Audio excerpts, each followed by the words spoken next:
Welcome back to anybody who's been tuning in. And if you're new, this is a channel that is dedicated for people who are on a self improvement journey and are looking for information that can radically speed up the individual process of self growth and transformation. This is all coming from somebody who's on the journey themselves, continues to do this work. In fact, on the first, I celebrated 12 years of continuous post surrender recovery work. And I say it like that because the surrender is such a pivotal part of the journey. That's like when the gateway of transformation actually opens. Now, I actually started my journey 5 years prior to that when I went into an inpatient treatment facility. However, I had to suffer for another 5 years before I submitted to the process. And today I want to shed some light on this concept of a surrender, this necessary concept. And then the second part of today is I want to share that once we have done that, how to implement a certain part of the treatment plan that is a little bit misunderstood. So this is going to be a little bit of a different video today, maybe a little bit longer, but I know that it will find who it's meant to find. So let's talk about the surrender first.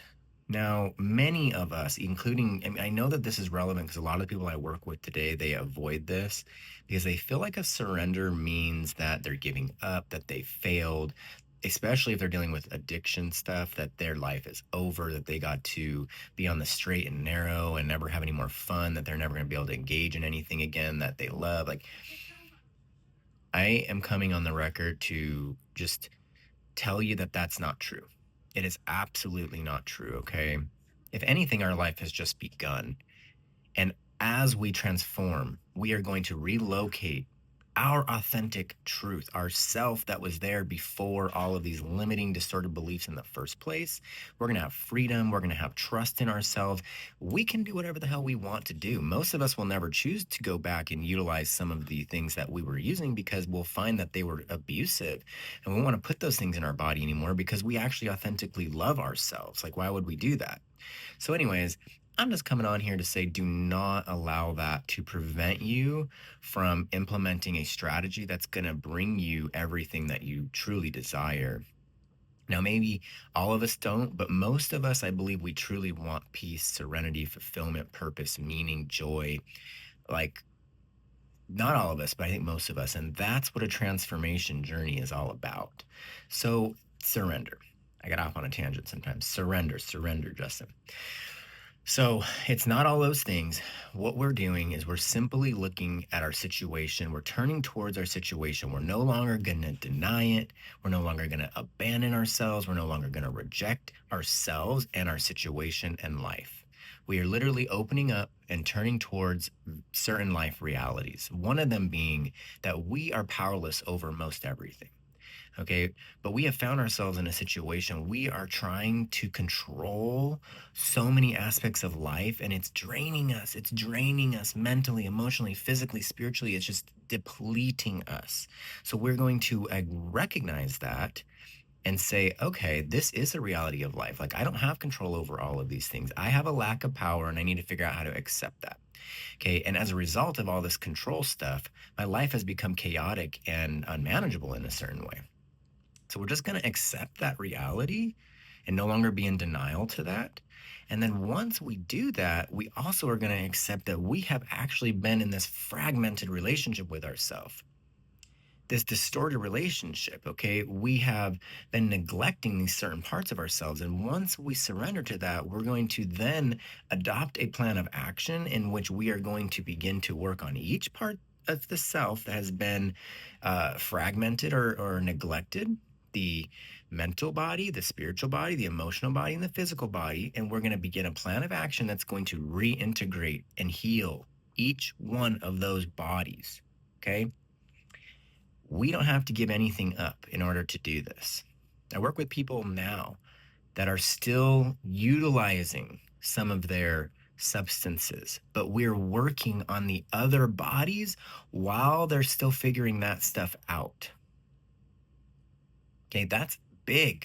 It doesn't have to be this all or nothing type of mentality. In fact, that mentality is a part of the core distortion, a part of the self-abuse and self-rejection and self-abandonment and self-neglect. No, we got to be more compassionate with ourselves, more understanding with ourselves, and adopt a plan of care that's going to honor, both the masculine and the feminine, the logic, the intuition, the science, and the spiritual side. So now I want to transition. Let's segue into the spiritual body, because this is another component that many people misunderstand, including myself. And the reason for that is because I had very poor examples of religion and spirituality, very hypocritical examples of that. And so by the time I got into my recovery, I was like, no, no, no, no, not for me.